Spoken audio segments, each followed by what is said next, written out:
Bismillahirrahmanirrahim. Assalamualaikum warahmatullahi wabarakatuh. Nama saya Sani Maulana Rahman dengan NIM 4423215005. Di sini saya akan mempresentasikan tentang permodalan sistem pengendalian kualitas produk susu fermentasi.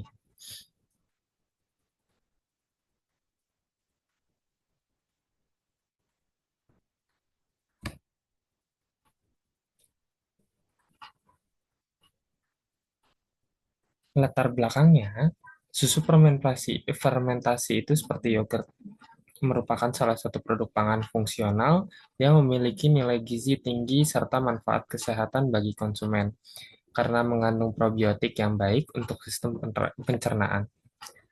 Proses pembuatannya melibatkan fermentasi susu oleh mikroorganisme seperti Lactobacillus bulgarisus dan Streptococcus thermophilus yang mengubah laktosa menjadi asam laktat sehingga menghasilkan rasa dan tekstur yang khas. Namun, dalam praktik industri susu fermentasi, menghadapi banyak tantangan, terutama dalam menjaga konsistensi kualitas produknya. Faktor-faktor seperti fluktuasi bahan baku, pengendalian suhu, waktu, dan pH-nya, serta resiko kontaminasi mikroba seringkali menyebabkan produk cacat atau tidak sesuai dengan standar.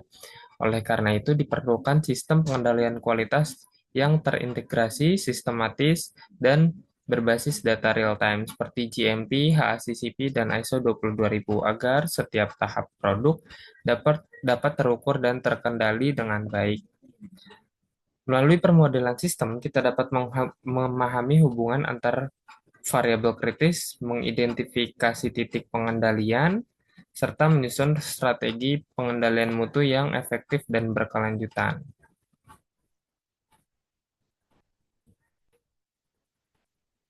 Identifikasi masalahnya berdasarkan analisis terhadap proses produksi susu fermentasi, terdapat beberapa akar permasalahan. Yang pertama, variabilitas bahan baku, komposisi protein, lemak, dan kandungan mikrobiologi susu segar sering berfluktuasi tergantung sumber peternakan dan penanganan distribusinya. Yang kedua, ketidakstabilan parameter proses. Suhu dan pH fermentasi sering tidak mencapai target ideal 4,2 sampai 4,6 sehingga kualitas sensori tidak konsisten. Yang ketiga, risiko kontaminasi silang. Sanitasi peralatan yang tidak optimal menyebabkan risiko mikroba patogen dan pembusuk masih tinggi. Yang keempat, keterbatasan sistem monitoring. Sebagian besar pengujian kualitas masih dilakukan manual, menyebabkan keterlambatan deteksi penyimpangan serta parameter penting lainnya. Yang kelima, inkonsistensi karakteristik sensori. Rasa, aroma, dan tekstur antar batch seringkali berbeda sehingga menurunkan kepercayaan konsumen. Dan terakhir, kurangnya traceability serta dokumentasi yang menyulitkan proses investigasi bila terjadi pada produk atau penarikan. Stakeholder yang terlibat di sini adalah dalam pad- sistem pengendalian kualitas susu fermentasi terdapat berbagai pihak yang berperan penting. Yang pertama, manajemen puncak bertanggung jawab terhadap kebijakan mutu, penyediaan sumber daya, serta kepatuhan terhadap regulasi. Departemen QA dan QC melakukan pengujian bahan baku, in proses, serta produk akhir untuk memastikan standar terpenuhi. Yang ketiga, tim produksi menjalankan proses sesuai SOP dan memastikan parameter seperti suhu dan waktu tercatat dengan akurat. Yang kelima, R&D berperan dalam inovasi formulasi dan peningkatan shelf life produk.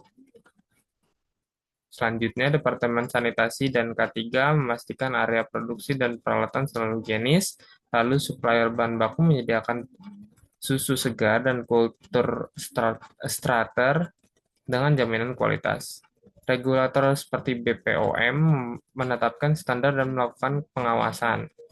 Dan yang terakhir, konsumen sebagai penerima manfaat sekaligus memberi umpan balik kualitas. Dengan keterlibatan semua pihak ini, sistem kualitas dapat berjalan secara menyeluruh dari hulu hingga ke hilir.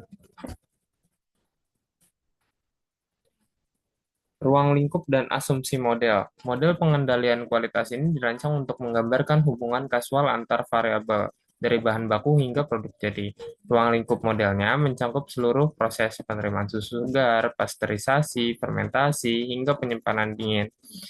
Fokus model adalah integrasi antara GMP, HACCP, dan ISO 22000 serta identifikasi CCP, Critical Control Point-nya, seperti suhu, pH, dan total mikrobanya. Asumsi utama dalam model ini meliputi proses yang sudah memenuhi infrastruktur dasar GMP dan SOOP. Fermentasi yang dilakukan dengan kultur komersial berkualitas tinggi, suhu cold chain dijaga pada suhu 2-8 derajat Celcius. Pengujian mikroba membutuhkan 24-72 jam sehingga monitoring real time-nya menjadi krusial untuk mempercepat deteksi deviasi. Casual loop diagramnya, dalam diagram ini menjelaskan dinamika interaksi antar variabel yang mempengaruhi kualitas produk. Terdapat 5 loop utama yang membentuk sistem ini. Yang pertama, loop R1, Reinvoicing Loop Quality Improvement. Kepatuhan terhadap GMP dan SOOP meningkatkan kualitas, memperkuat reputasi brand, dan memicu dukungan manajemen dalam peningkatan mutu berkelanjutan. Yang kedua, loop B1, Balancing Defect Correction. Saat defect meningkatkan, dilakukan perbaikan proses dan menurunkan kembali tingkat cacat produk. Yang ketiga, loop R2, proses kontrol. Investasi pada sistem otomatis dan sensor real time meningkatkan kontrol fermentasi dan konsistensi kualitas. Loop B2, raw material quality control. Feedback ke supplier menjaga stabilitas bahan baku dan mencegah masalah di hulu. Lalu selanjutnya loop R3, shelf life extension, pasteurisasi yang efektif, memperpanjang umur simpan, meningkatkan kepuasan konsumen, dan mendukung profitabilitas. CLD ini membantu kita memahami bagaimana setiap keputusan kualitas berdampak jangka panjang terhadap sistem secara keseluruhan. Lalu selanjutnya input proses dan output sistem. Sistem produksi susu fermentasi dapat dijelaskan melalui 3 komponen. Yang pertama, input mencakup bahan baku susu segar, kultur starter, gula, stabilizer, dan kemasan. Semua harus memenuhi standar SNI dan BPOM. Yang kedua, proses terdiri atas tahap penerimaan bahan baku, pasteurisasi pada 85-90 derajat Celcius, fermentasi pada 42 dan 45 derajat Celcius, dengan pH akhir 4,2 sampai 4,6, pendinginan cepat hingga pengemasan aseptik. Outputnya berupa produk susu fermentasi berkualitas tinggi dengan siri pH-nya stabil 4,2 sampai 4,6, total mikrobanya di bawah 10 CFU per G, teksturnya halus dan aromanya khas, serta shelf life-nya itu 14 sampai 21 hari. Selain itu, sistem juga menghasilkan data dokumentasi dan traceability yang memudahkan audit, investigasi, serta evaluasi berkelanjutan. Strateginya untuk pengendalian kualitas yang terintegrasi dilakukan melalui 3 integrasi komponen pertama. Komponen utama pertama, HACCP Implementation. Ditetapkan 4 CCP penting, yaitu penerimaan susu, pasteurisasi, fermentasi, dan cold storage-nya. Kedua, GMP dan SOP Compliance. Menjaga kebersihan antara area produksi, hygiene personal, serta validasi sanitasi dengan metode ATP BioBIMS.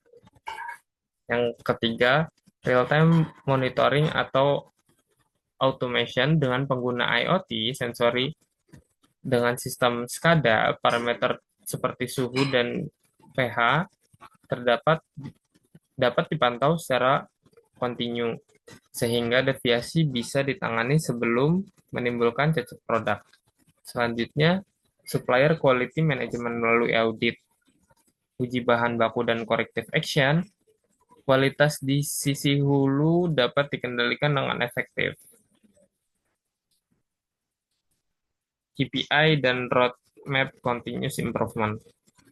Untuk memastikan sistem berjalan dengan optimal, digunakan sejumlah key performance indicator KPI. Antara lainnya, first pass yield-nya harus di atas 95%, defect rate-nya itu di bawah 2%, complaint rate-nya itu di bawah 5% per 10.000 unit, dan cost of quality-nya di bawah 3% dari pendapatan. Implementasinya dibagi menjadi 3 fase strategis. Fase pertama, peningkatan dasar dan penerapan online PH monitoring, serta pelatihan sanitasi. Fase keduanya, integrasi sistem otomatis dan sertifikasi ISO 22000. Transformasi menuju industri 4.0 dengan teknologi AI, predictive analysis, dan konsep circular ekonomi seperti pemanfaatan waste menjadi produk turunan yang bernilai tambah.